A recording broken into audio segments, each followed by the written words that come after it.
Warning, the following program is designed for casual wrestling fans and is meant purely for entertainment. If you're SAWFT, proceed at your own risk.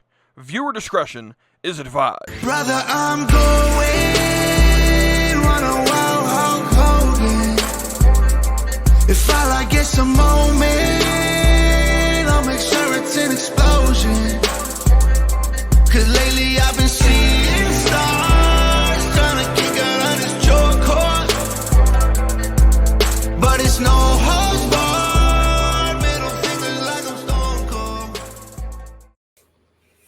What is up, everybody? It is your boy WETOODEEP, and we are back with another episode of the Slapping Me Wrestling podcast. But before we jump into all of the stacked card we have for us, just a quick message.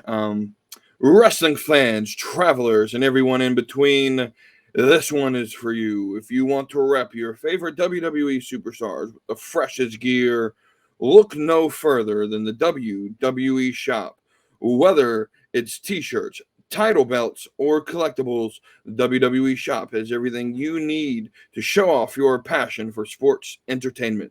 And the best part, by using our affiliate link, you're not only getting top-tier merch, but you're also supporting the Slapping Me Wrestling podcast at no extra cost to you. But let's just say you want to take your fandom on the road, whether it's WrestleMania in Las Vegas, SummerSlam or New Jersey, or just like me, Vengeance Day this weekend in Washington, D.C., that's where Expedia comes in. With unbeatable deals on flights, hotels, car rentals, Expedia makes it easy to book your next trip. And just like with WWE Shop, when you use our affiliate link, you're helping us continue to bring you the best of wrestling content every single week. So don't wait. Grab your gear, plan your next adventure today. Check the description, and let's keep slapping meat in and out of the ring. All right, now that that's out of the way, let's get into this. And yes, I'm keeping the title here the whole show, by the way. I am the real NXT champion. Elba Family just doesn't know about it yet, right? But he'll know on Saturday, because I'm walking out of Care First Arena with this NXT title, right? As the real champion. But let's dive on in this, right? So this show has taken a lot of different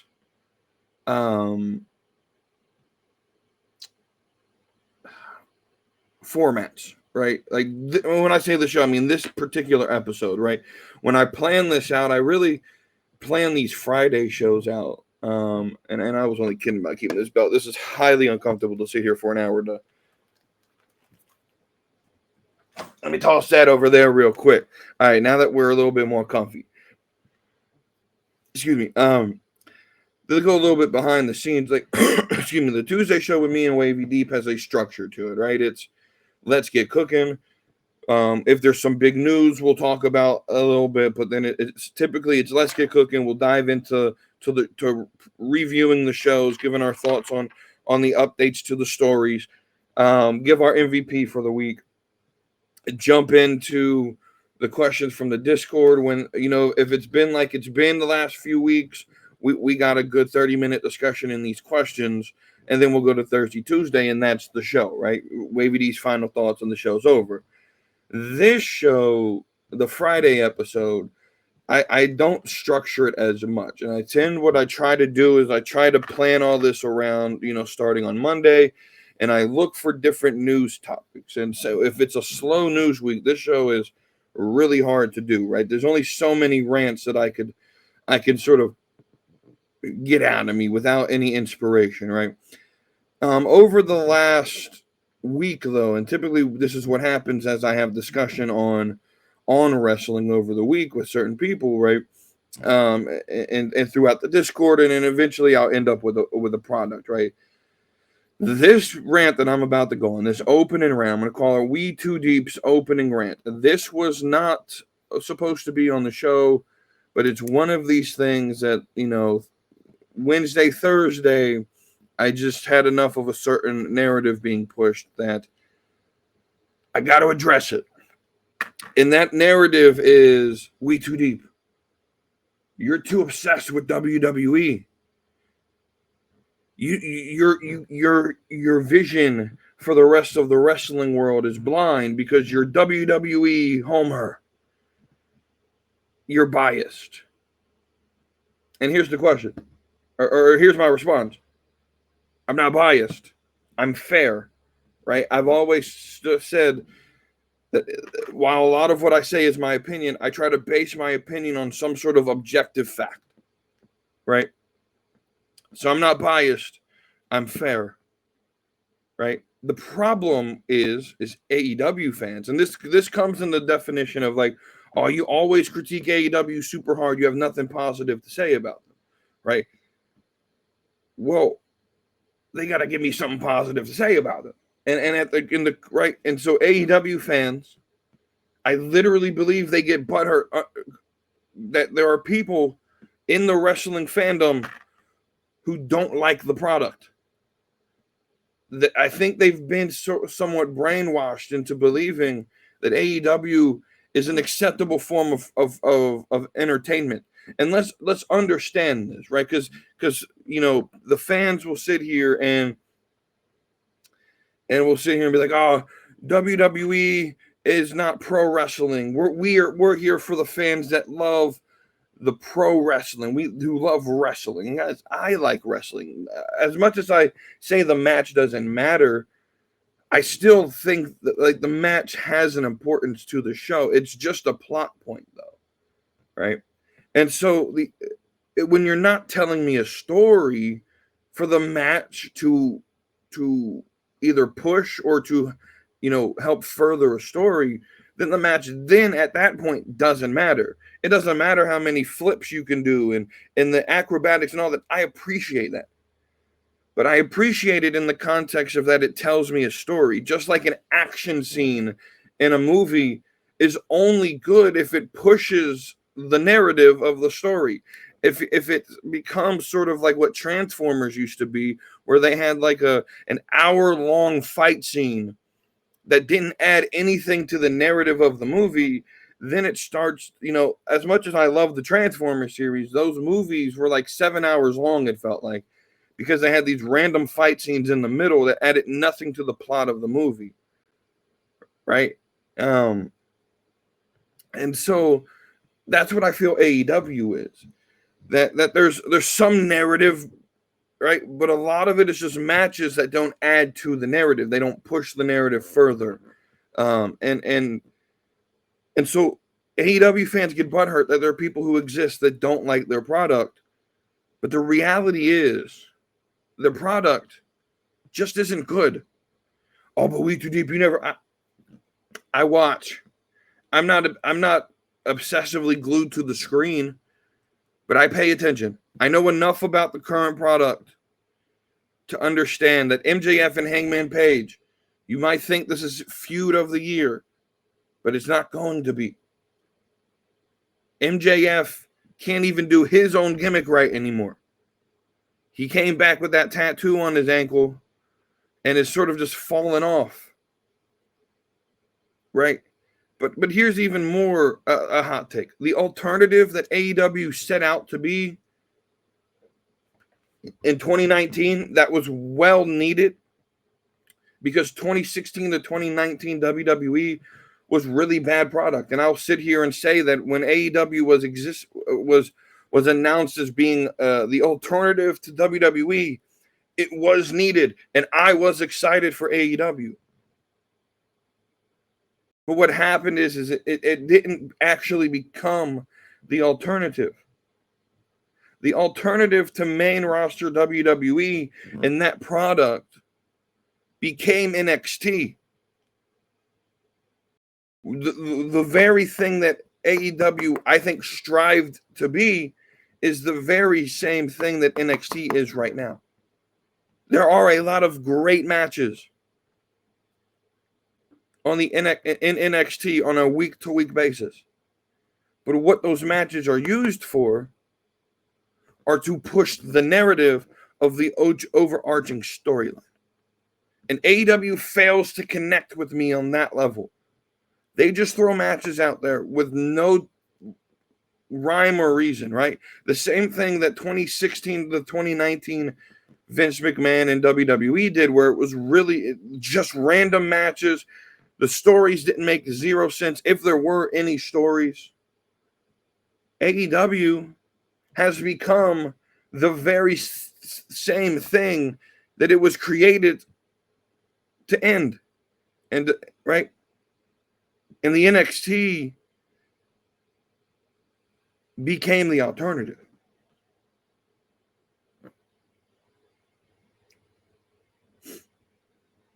So that's my opening rant, right? Oh, We Too Deep's too biased. Everything he says about AEW, he just see. No.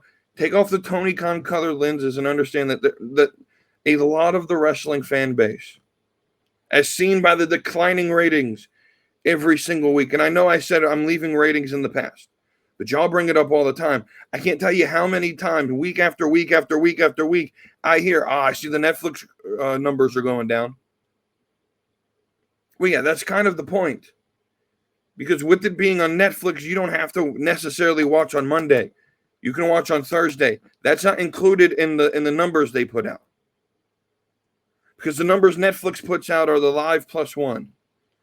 So they put out the numbers of live watchers and then those who watch one day after it goes live.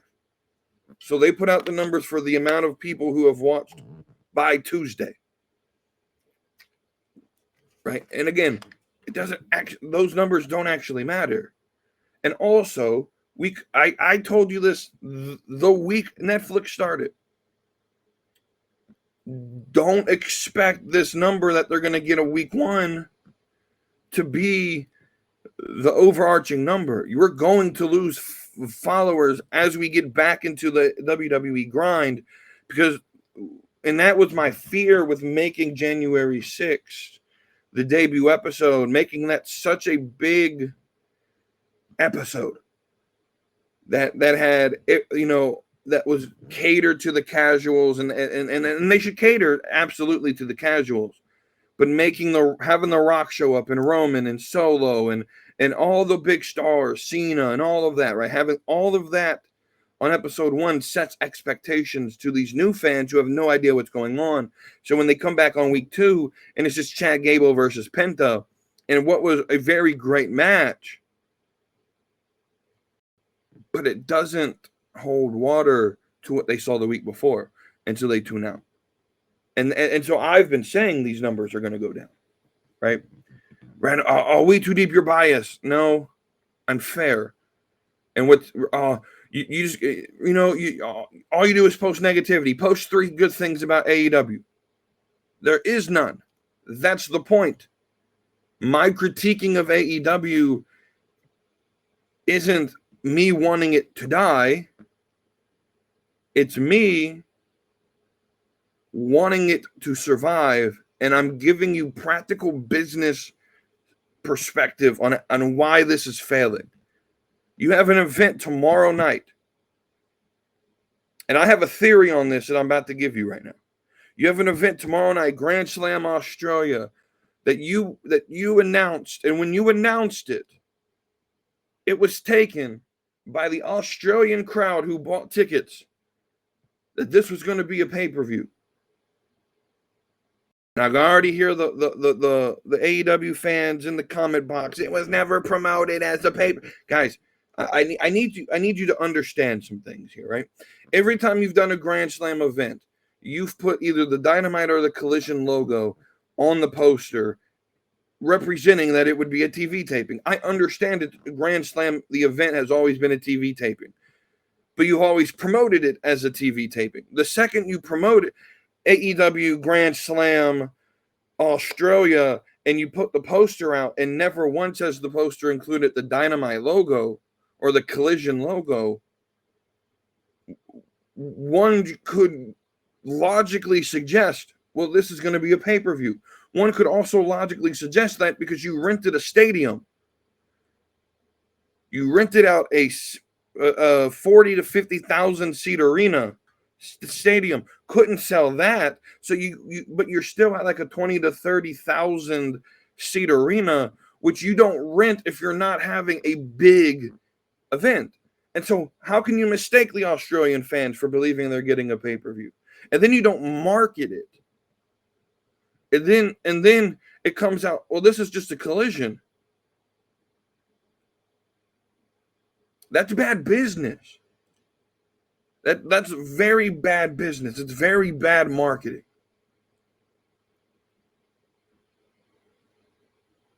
That's all that is.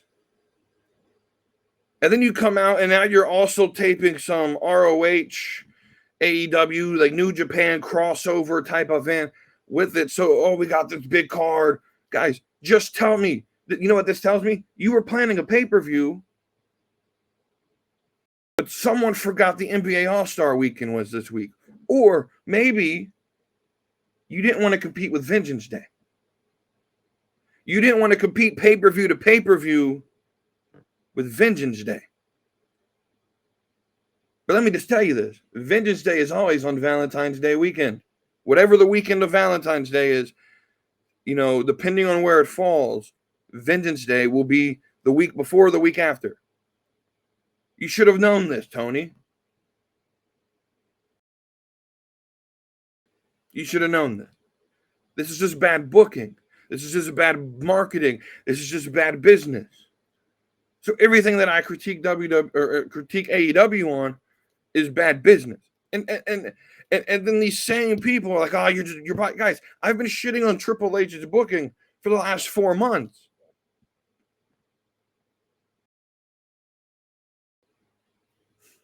See, what it is AEW fans don't watch the product that I put out to see if I'm fair and balanced. Guys, I'm fair and balanced. If you've watched me for longer than one episode, you know that I am fair and balanced. When WWE does something stupid, I call them out for it. I'm fair and I'm balanced. The problem is AEW fans don't like, and they get butthurt when people exist that don't like their product. And it's an emotional response. There's this emotional response within them to have to defend the honor of Tony Khan. We have to protect what Tony's built. No, you don't. That's a cult, my guy. It's a cult. But I move on. But we're still got something to talk about AEW, right? Because on Dynamite, there's a sign that gets posted that went viral. At least AEW doesn't have what was it? An untalented hack that yells yeet or something like that. And on the preface, on the face of the sign, just on the basis of what the sign is communicating, I had a rant plan for this, right? I had a response plan for this, right? But then you look forward, and like 2 days later, I see a tweet saying, this motherfucker misspelled the word doesn't. He forgot the N and doesn't. Bro, if you're going to try to clap at WWE, right? Dave Meltzer, has come out and said that AEW is the most intelligent fan base in the wrestling ecosystem. And they apparently, they don't know how to spell. Dave, you're wrong. Again, they don't know how to spell, big dog. They misspell doesn't. How do you walk out the house making signs and you don't know how to spell? How do you not proofread that? How do you hold that up on live TV? You thought you had them. You thought you had the little jab at WWE, which is crazy. That you spent that your mind said, I'm going to this show. I don't know where they were live at. Doesn't matter, but I'm going to go to this show. I'm going to make this sign. I'm going to spend hard-earned money to sit on a TV area, and I'm going to make this sign. And I'm going to make a sign not about the current AEW product, but I'm going to make a sign with a slap, jab, a rib at Jey Uso. Let me tell you something about Jey Uso. Jey Uso draws more money in one night than any superstar in AEW can draw in an entire month. Jey Uso has sold more merch and has drawn more ticket sales than anybody in your roster can generate. So yeah, you don't have the untalented hack who yells yeet, but you also don't have a fan base that's in the stadium. You also have empty hard cam sections. You also have dropping ratings. You also have bad product. So maybe you should want the untalented hack that just yells yeet. Because you know what he's bringing in? He's bringing in children. You know what that means? Children have to bring their parents along to go to these events. That's how you sell tickets. That's how you get someone over. This dude's the most over wrestler in the world right now. And you think you can just take a little slap at it? And then you're going to misspell the sign, big dog? Oh, that's crazy. That's crazy. But let's move over to the WWE side. But the title of this is the IWC's at it again. There's a common theme here. Wrestling fans. The IWC. I'm coming after you in this episode, right? Because we're going to talk about these WWE releases. But just like I said on Tuesday, none of these releases really matter. I want to talk about the IWC response to these WWE releases, right? All of a sudden, Isla Dawn and Cedric Alexander and Sonya Deville and AOP and Duke Hudson. Now, Duke Hudson, I have a legitimate beef about. So that response is great because there's a lot of fans of Duke Hudson, him getting released, and then not even really us knowing about it until like 3 weeks after. That one does suck. That one doesn't make any sense to me. This is the second time. So I'm gonna go against WWE real quick. Then I'm gonna come back to the IWC response to these releases, right? But this is the second time with Chase U that there's a person, like you have Andre Chase and then you have like his lead male student, right? So first it was Brody. Y'all remember Brody? Brody was my dog, right? And then Duke joined the group and Brody got released.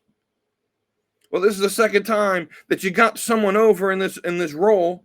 Duke Hudson was the most over he has ever been in his career, and he's just vanished. You get rid of him? Because Triple H didn't see him as a main event guy. Triple H, we got a question here. You got fucking DIY as your tag team champions. You think they're over? You think, bro, Duke Hudson is more over than them. Come on, dog.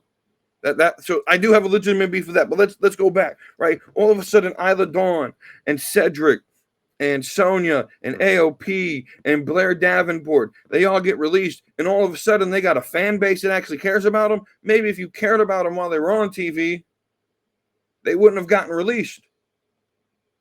We got these fans that came out of the woodworks, out of the just popped into time space, probably from a different dimension, right? That all of a sudden these guys got fans?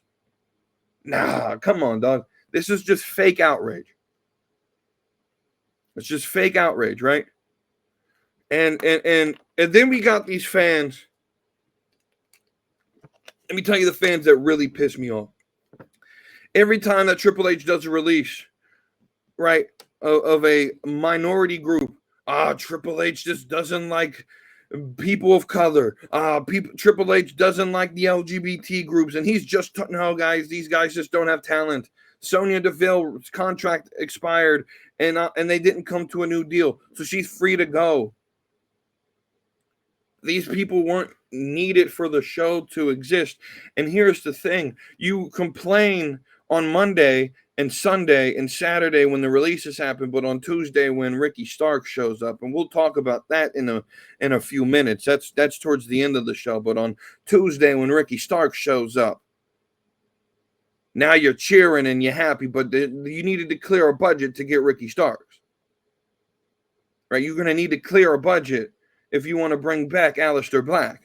You're going to need to clear a budget if Miro or Rusev or however he's going to comes back. And my assumption is if Rusev comes back, that means Lana's coming back. I know they've divorced, but you got to have the character on screen. Hopefully they're in a position where they could work professionally. right? So you got to clear a budget to get all of this happening. And to do that, you got to get rid of the bloated part of the roster. Did anyone actually think AOP was going to do anything? No. The Good Brothers? No. Blair Davenport? No. Isla Dawn? No. Like I said, on Tuesday, it surprised me Alba Fire's still there. Does anyone actually care about this? I mean, come on now, right?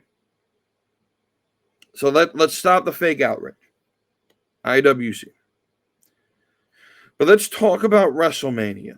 Right, Jay, my man Jay. I didn't talk about this. He chose Gunther. I sort of briefly talked about this, I think, on Tuesday with Wavy.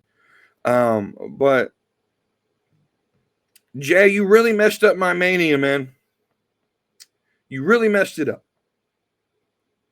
You should have chose Cody, big dog. And let me tell you why you should have chose Cody.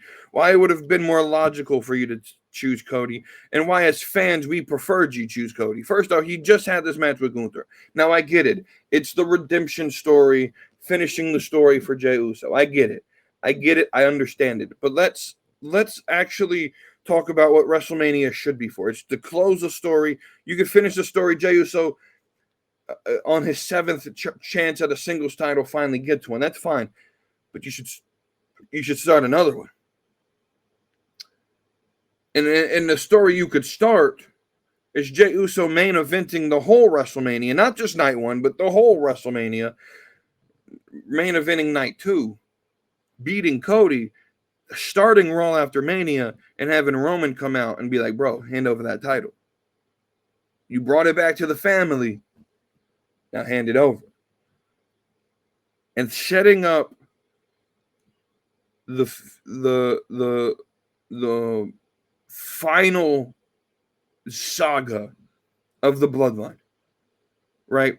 I don't know if I mentioned this, but at any point last season or in season 2 of this pod, but not that this matters, but Paul Heyman is Jewish, right? It doesn't matter in any other way, shape, or form other than the fact that the Jews, the Hebrew people, when they tell stories, they love to tell circular stories. So what do I mean by that? They love to start in one place, tell the whole saga of the story, and they end in the same place. Let me give you an example, right? I'm not trying to push religion on you, but the Hebrew scriptures are the example of this type of story, right? Where God created Adam and Eve in the Garden of Eden, right? And you have the tree of good and knowledge, and or the tree of knowledge and the tree of life, right? And then you go through the entire story of what the Christian Bible is teaching you, right? Through the Old Testament, through the New Testament, you go through all those stories, right? And you get to the very end of the book of Revelation, the last thing that we get told, right? You know, the people of God are successful, they overcome, and where do they end? They end with the tree of life back in the garden. That's a circular story. That's what we should be telling here. How does this saga begin? With Roman Reigns and the bloodline. It begins as soon as Roman gets the title from the Fiend. Who's the first story? Jey Uso. Beaten to submission of Roman Reigns. Right? And then you have this whole saga for 4 years of the family and everything. And Jey goes out on his own. And he starts to get popular. And now he's finally reached this pinnacle. In the final story, the final saga should be Jey overcoming Roman Reigns. Defending the championship, sending Roman to Hollywood, and we can just forget about all of this with Roman Reigns. Hey, Roman deserves it. Jey deserves it. Right? That's the story we should be telling. But instead, we're going to get a little boring-ass story with Jey and Gunther. Right? But as much as I'm a little bit irritated with Jey Uso messing up my Mania, You want to know who really messed up my Mania? Dwayne. Dwayne, he doesn't even deserve to be called The Rock right now. Dwayne. I'm talking to you, Dwayne. You can't commit for 3 months to tell me one final story to get you and Roman in the ring at Mania in Vegas. No, Wayne. Dwayne, don't you dare come back. I told you I would give you guys till the Elimination Chamber match, right? And that's a week and a half away. So, Dwayne, you got a week and a half to confirm that I'm getting Roman versus you at a WrestleMania. But on March the 1st, when Elimination Chamber takes place in Toronto, Dwayne, if you don't confirm your story with Roman Reigns in Toronto, I don't want it anymore. I don't want it anymore. You ruined another WrestleMania. You threw all the plans for WrestleMania 40. It was billed as the biggest one ever, and I don't know how Triple H pulled that rabbit foot out of his back pocket to make it somewhat decent. You look back in hindsight, and I don't think it's as good as it felt in the moment, but you got a decent plan out of it, right? You're going to ruin another chance at this, and I'm sorry, Dwayne, I don't care anymore about you versus Roman. I don't. You could have at least set up you versus Cody, which then could lead to you versus, right? But no. Instead, you can't commit to this. And I got to move off of this. I'm not going to continue to put my hope in the fact that The Rock comes back. But I will tell you this, Dwayne, if you come back any moment after March the 1st, I will tell you one thing. I'm not going to be happy about it. We are less than 70 days away from WrestleMania. I'm going to say something. Triple H, I'm calling you out too. We got one match confirmed. One match confirmed. Less than 70 days away from WrestleMania. They don't know what they're doing. There's rumors that they had an opponent for Drew, but now they're reevaluating who Drew's opponent. Guys, come on, we got to have a plan here. I thought Triple H finalized this stuff in October. Why are we changing plans? Figure out what we're doing here. Right? But I'm going to just tell you right now, Jay versus Gunther is not main event. I don't care what you tell me in the next 60 days about this story. Jay versus Gunther is not main event. This is middle of the card type match, right? This isn't a main event. With the other talent that's going to be on there, this isn't a main event. So I can blame Jey Uso, but in reality, Dwayne, you actually messed up Mania for me. In other news, not that this is really important, but Vince McMahon has been cleared again for some other part of I guess like the cover up of I'm not deep in all this stuff. I don't actually care. I mentioned this because the interest in me is, does Vince McMahon get back into wrestling and will I watch it? And my answer to that is, it depends on what capacity he gets back into it. If he creates his own little program, it depends on the roster. It depends on, like, is this going to be good programming, right? Because I'm not just going to jump in and be like, oh, this is the new flashy toy. You got to, right? The problem is I don't know where Vince McMahon comes in. I don't know what it benefits him to get into the business. Because here's the thing. Even with the money he does have, he doesn't have anywhere close to the money that Endeavor has that will outbid him for every single free agent he tries to get. Right? Vince McMahon on this totem pole, if he enters in, Endeavor's on top.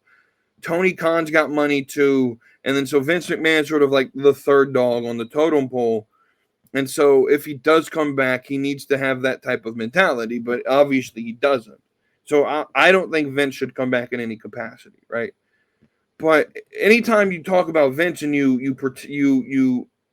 you talk about him in a positive light. Like, I like Vince McMahon as the character on TV and as a wrestling business guy. Bro is literally the only reason wrestling is existing today, right? And so I think we have to give him that respect. But anytime you praise Vince McMahon in a way that's positive, you talk about him in a positive light, you always get these accusations of, oh man, it's crazy that you're protecting this and you're protecting this, and oh, you talk really good about Hogan, you're protecting a racist. And it reminds me of another example that I want to just, again, another rant, because this happened to me recently, this week, when someone said that I was racist for protecting Tessa Blanchard or supporting her. And all I said was everything. My opinion on the matter is what I stated was, the woman she personally offended, right? And apparently said the racist slurs too. I wasn't in the locker room, so I don't know if it happened or not, but let's just say it did, right? They've made up and moved on. They've made amends. Oh, well, right. And then everyone just like, oh, well, she needs to apologize to the fans. Guys, IWC, she doesn't owe you an apology. She didn't do the crime to you. The person she offended, the offended party, has forgiven her, made amends, and they're friends now.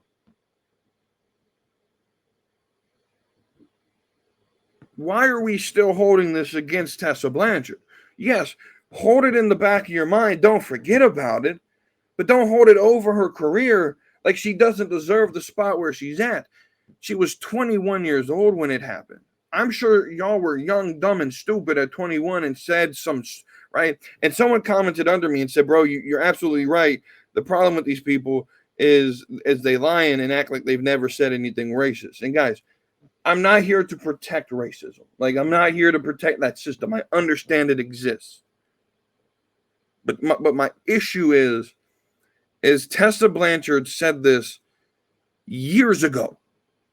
And for years and years and years, she's had to fight back for close to 5 years to get back to where she's at. And she appears like she's learned from it, right? She appears that she's better.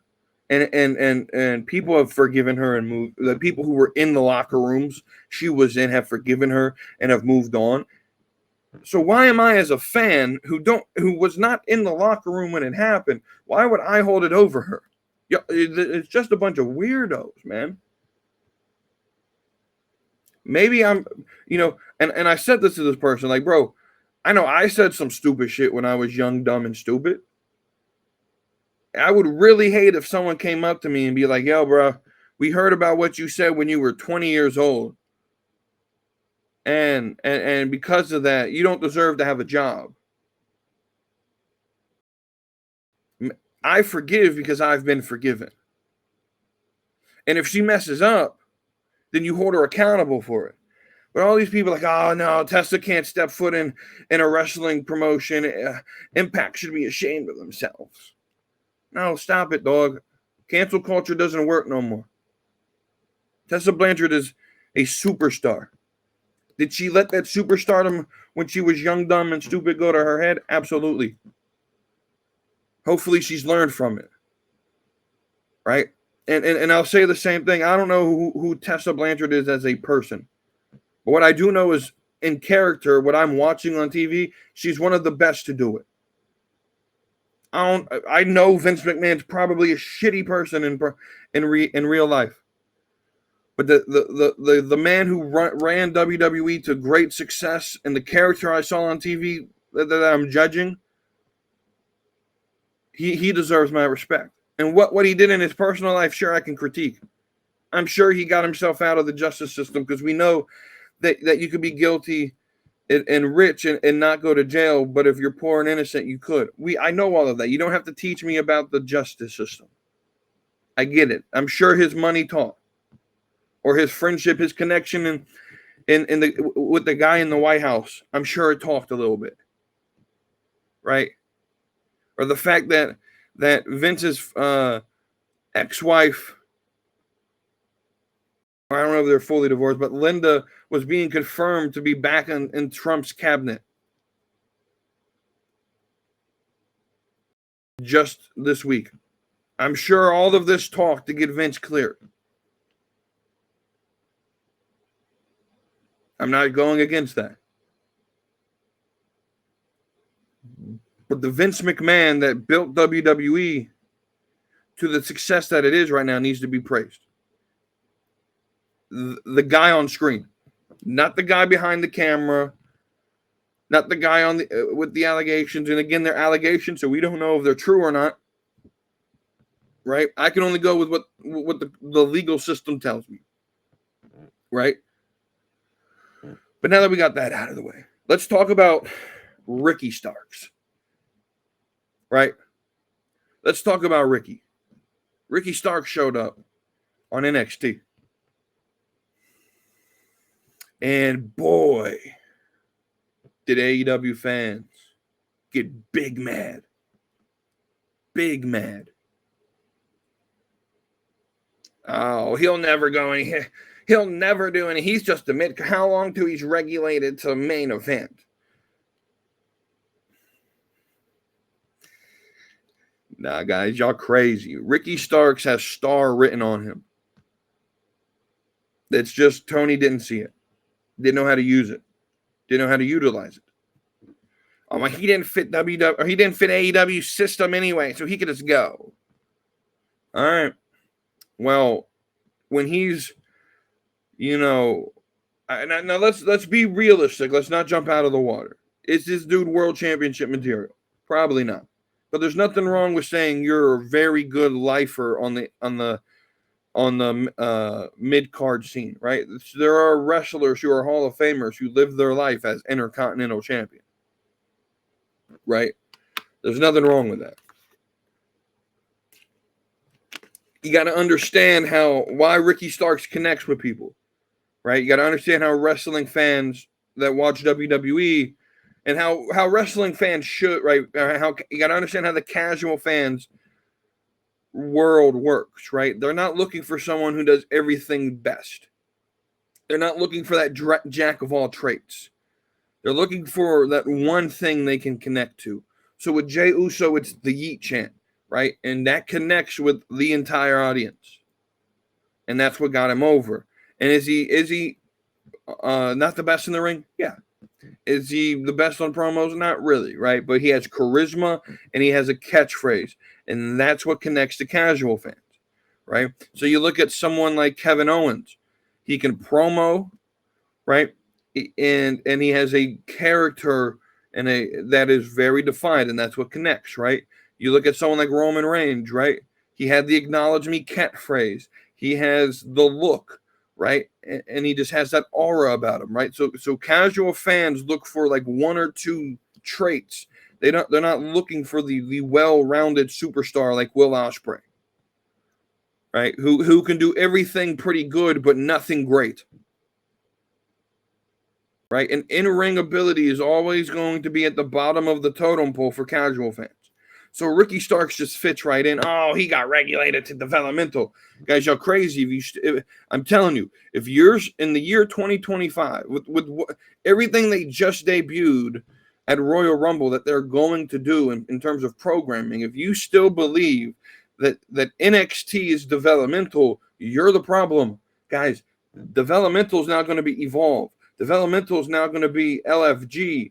Developmental is now going to be the TNA partnership. But mostly it's going to be Evolve. That's where the developmental happens. That's going to be where the newbies in the Performance Center who just signed contracts, who are NIL deals or WWE ID deals, right? Who need a little bit of work to get into the system. That's where they're going. And once they've proven themselves and they've made a character, because that's what it means to develop superstars, right? Oh, Ricky Starks just didn't. Well, Tony didn't develop Ricky Starks into anything that he could have been, right? Tony was just so infatuated with the other toys in the toy box. You could do all these flips and keep the sickos entertained. But Ricky Starks is out here, right? And like, oh man, he can't promo. Last time he was in a promo, Adam Copeland bullied Adam Copeland his body, and he cooked him. And he got cooked. No, man, old grandpa just bullied Ricky Starks. And it would not surprise me if during that promo, Ricky Starks thought in his mind, I'm done. I give up. I'm done with this company. Because you got to understand how promos work, right? Ricky Starks is not MJF. MJF's gimmick allows him to say the crazy shit. Ricky Starks' gimmick didn't. So Ricky Starks couldn't just pop back off and say some wild shit. He had to stay in the realm of his character. Right? And Copeland, it appears, has the ability to not really have a character. He can just say whatever he wants. And Tony's given him that ability, right? But Ricky Starks had to stay within that character. And all that came off as was Grandpa bullied the future of the company right out the building.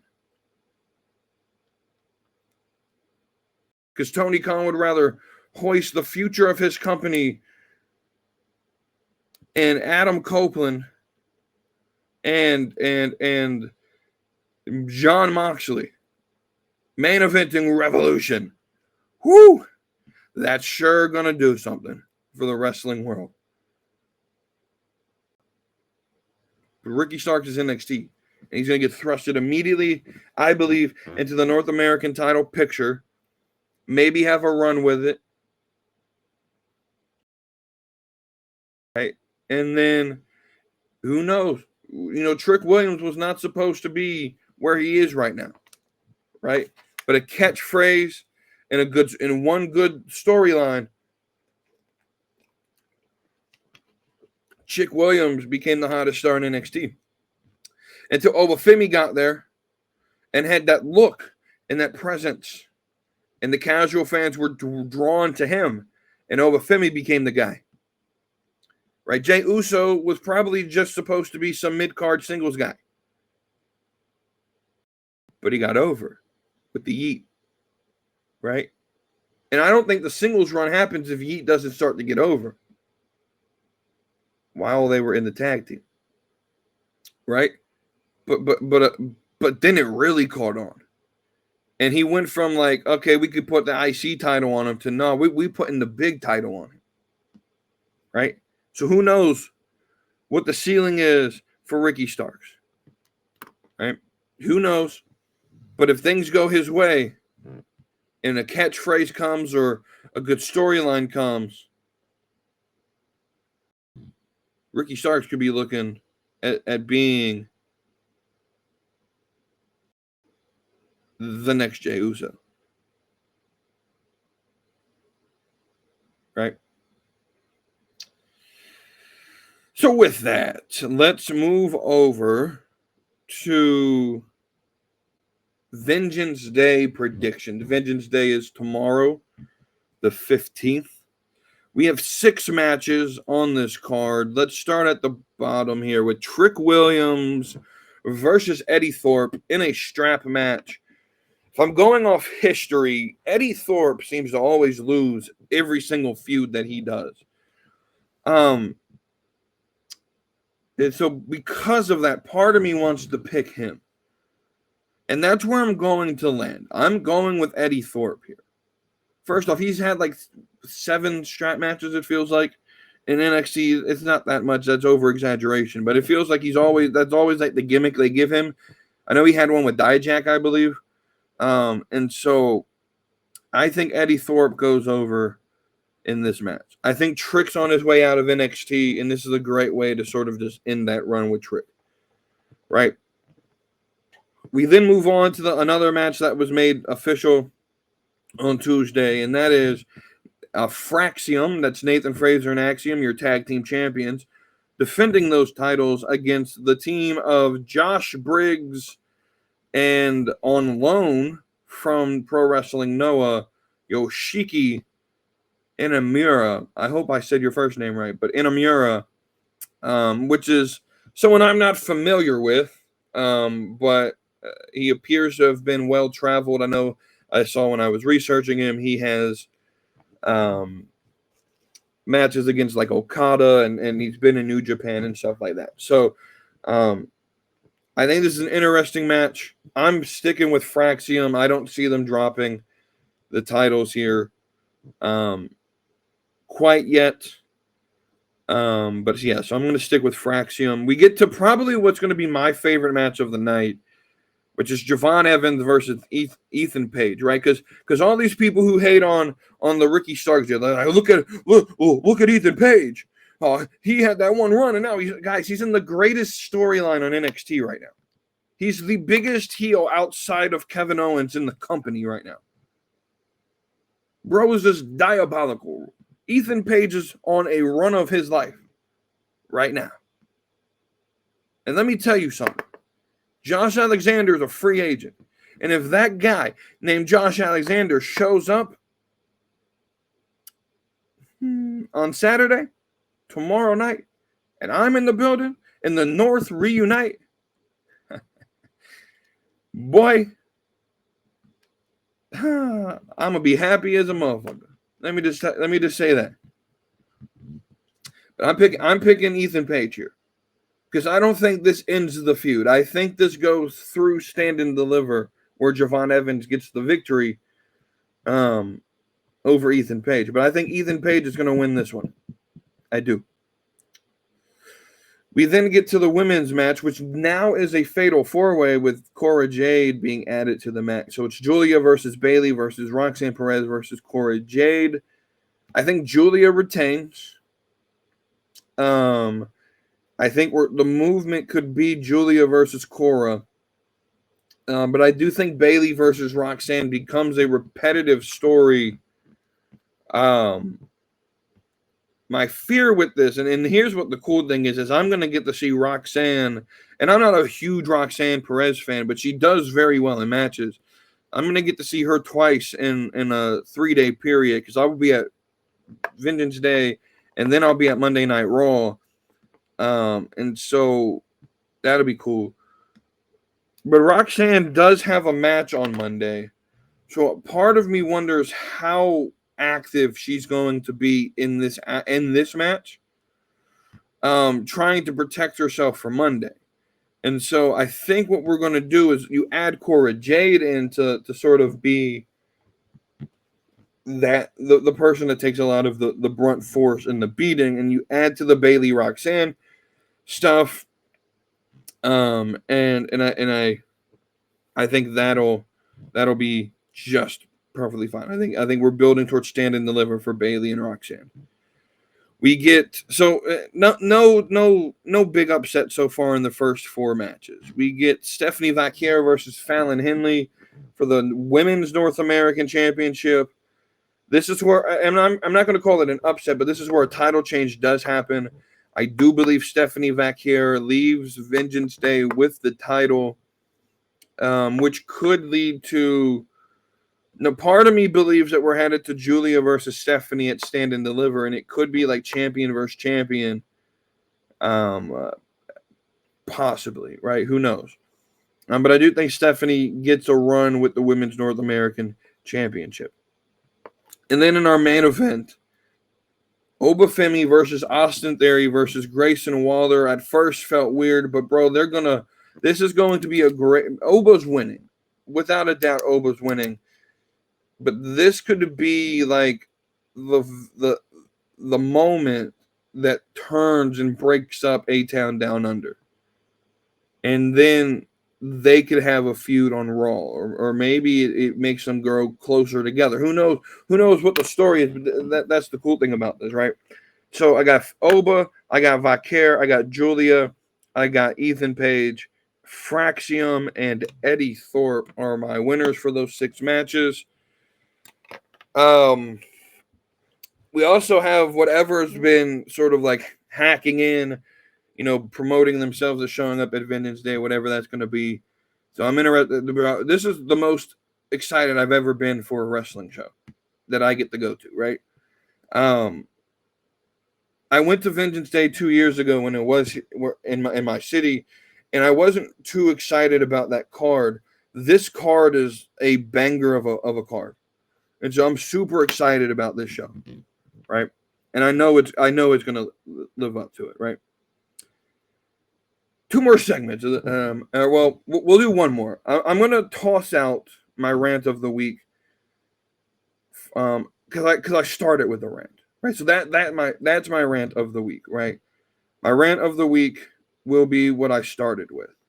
I got one final segment. We'll end with react to that. And I'm going to show the clip that I'm going to react to, and then I'll give a quick reaction to end the show. So this comes from Stevie Richards' podcast. It's the clip that if you watched the Casual Wrestling show with Nerdy D, this is a clip from the video I sent him. And we're going to sort of be reacting to some of the same parts. This is what I wanted him to react. He reacted to the part. I was hoping he would react to the part that I wanted him to react to, and he caught on to it. So, but anyway, it was about 2.5 minutes. I'm gonna play the clip and then I'll react to it. Well, my thought about it is, her as a worker, I'm assuming when she was coming back, or they knew she was coming back and gave her the vignettes, that they already knew that she was going to go over. Whatever way that goes over in the locker room, or doesn't go over with the other women that have been there, that's a whole nother story. And I'm sure there's some people that don't have great feelings about her just coming right back and being fast-tracked into winning the Rumble.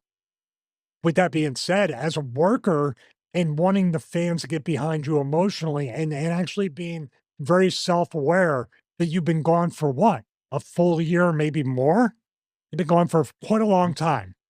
And she had this whole rehab thing on social media that Russo told me about, that like was an awesome way that she was documenting, and not the vignettes they gave her, but maybe the people would have appreciated her more, showing all the work she did to get back into shape, to get back in the ring. They didn't show any of that. They showed the JBL, Alberto Del Rio, or the rich, who can identify with a woman laying on a yacht, and they're like, I gotta work. You know what I mean? That might have been the beginning of the end right there. Also, as a worker, you want to demonstrate the hero's journey. So even if she had vignettes after the Rumble and didn't come back at the Rumble, and they started showing her rehab and recovery, working out, doing everything, some setbacks, and then she came back at WrestleMania after 3 months of whatever, and somebody calling her out. Like Seth Rollins kept, calling people out, but he had a mystery opponent. It was Cody Rhodes a few years ago. And that was really good. Why not have it to where somebody like a Roxanne Perez or anybody that's new starts talking trash about Charlotte Flair, and Charlotte makes a return at WrestleMania? Maybe she squashes her out of nowhere. And here we are. Now you bought yourself months and months of getting yourself back over, not assuming that the fans are instantly going to accept you, that the fans are instantly going to treat you like you're over. Here's a really tough question that every worker will never ask themselves. This includes me when I was working. Does anybody even remember me? All right. So now that you've heard sort of the context, right? My response to this is, first of all, I respect Stevie Richards. Anyone that's been a performer, I respect. But what tends to happen is they think sort of in the performer bubble, right? I'm going to have to go against what I understand what Stevie is saying. If they were bringing Charlotte back as a babyface, right? But you can tell they were never planning, and I actually commented on the video, but Charlotte was never supposed to be a babyface, right? And so he's like, well, you're supposed to show the hero's journey. She's not a babyface. She's not trying to be a hero. The whole yacht presentation and her, right? It's obvious she's coming back as a heel. And so why would you want the fans to feel emotionally connected to her, right? The way they've brought Charlotte back is the way it should have been done. They've accomplished the method of, It's Charlotte Flair. She's the Nepo baby. She's the overly rich woman who stays on yachts and thinks she's better than everyone, and that's the character. They've nailed it perfectly, right? She's the rich woman that tries to get her way in everything, and she sort of just, right? So no, right, but then also like this whole idea of like having someone call her out as a mystery opponent in Mania, that makes no sense, Stevie. Come on, big dog. I know you're smarter than that. That makes zero sense whatsoever. To have someone call out Charlotte Flair, right? I could understand, because I even had it to where like there was a part of me that believed like Charlotte may not win Rumble, because and the story would be she has to earn her way to the title, to a title match, and then stick her in the chamber where she wins, right? And I think the fans would have liked that more. But I think just having her come back, announce herself in the Rumble, and then just straight out win it, the reaction from the fans is exactly what they wanted. They wanted them to turn on Charlotte, right? This was the greatest decision they could have done. And even if, like, so I'm thoroughly convinced Tiffany Stratton's beating her at WrestleMania. But let's just say Charlotte does win. You know, Nerdy D's prediction is that Charlotte beats Tiffany Stratton, and then it's the build-up and the hero's journey, the sort of Cody Rhodes story of, you know, more so like Tiffany loses the title, and then it's the rebuild of Tiffany Stratton, and then 42, Tiffany wins. And I could see that happening. Absolutely. But I do think at Mania 41, Tiffany's going over. I just think this is going to be the year of Tiffany Stratton. Right? Bringing back Charlotte the way that they did was the best way to do it. Because she's coming back as not as babyface, but as a heel. You don't need to see the rehab. Because that's not part of her character. Right? She slid right on into the I'm better than you. I'm a 16-time champion. I'm the Nepo baby, right? She slipped right on into that character. And that's what she's going to be. And that's what she should be. I don't get the hatred for Charlotte Flair. I don't get it at all. Right? Is she my favorite on the roster? No. Right? But my other biggest thing is like all the response that, oh, she didn't deserve it. She didn't earn the Royal. Bro, you don't earn Royal Rumbles, big dog. This is what I've been saying, right? So many people feel that Royal Rumble has to be like the culmination. Whoever wins Rumble has to be like the guy that it culminates like the best worker from the year prior. No, it's what's the best story that draws asses to seats at WrestleMania. And let me tell you, it's not Io Sky. It's not Roxanne Perez. It wasn't any of the other 29 women in that Rumble. The only name I think bigger than Charlotte Flair right now would be Becky Lynch. But that doesn't fit with the story. It doesn't. Because Becky has to come back as the babyface. Right? Charlotte Flair on the poster draws a name recognition. It draws a hatred and a heel persona that can have the crowd, almost force the crowd to cheer for Tiffany Stratton.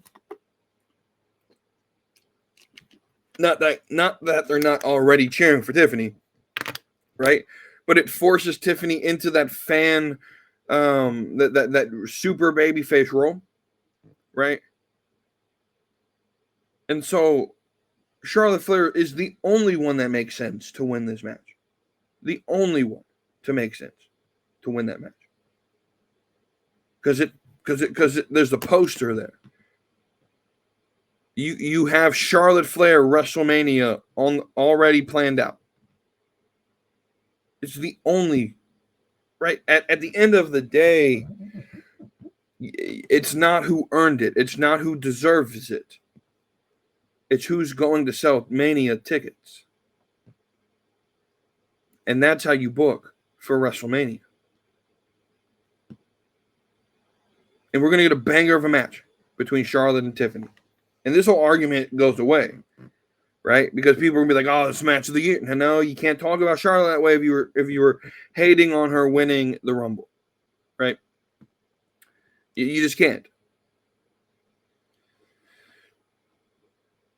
But that's all I got for you guys. I hope you guys enjoyed this segment and this episode. And I'm about to get up on the road to Washington, D.C.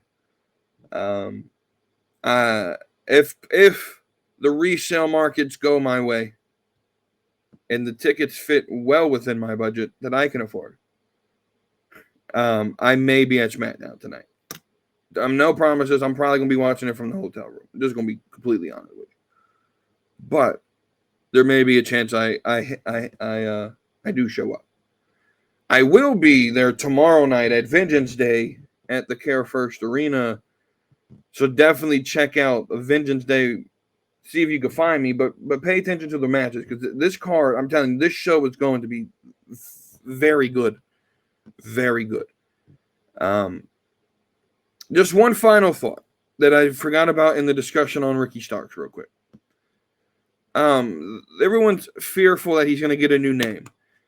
And so I don't actually care. I had to look this up. His name is Ricky Starks, his birth name. And so it would not surprise me if they say, oh, he's going to get a new name. Because WWE wants to copyright it, and they try not to copyright birth names. Though he does have a big enough sort of like presence under that name that it wouldn't surprise me if, and a lot of times when this happens, right, WWE signs like a deal where they can make money off of that name, right? And so maybe that, who knows how fresh the ink was when he showed up on actual TV, but everyone's concerned that they didn't say his name. I'm not worried about it. Give it some time. Let's see how they present him on if he shows up Saturday. Let's see how they present him on Tuesday, and see if it's a new name or not. But I'm interested in it. I think it also provides intrigue about who he is for those who don't know, and for us who do know who he is, the little bit of intrigue to tune in on Tuesday or even tonight to see if they mention a new name for him, right? So we'll see. But that's it. Thank y'all for watching the Slapping Me Wrestling podcast. I'm WETOODEEP, and as always, don't forget to keep calm and slap that meat. So hit that subscribe, come along for the ride. AEW, WWE, we're always on side. From fantasy booking to baddies that slay. Slapping me wrestling every Tuesday.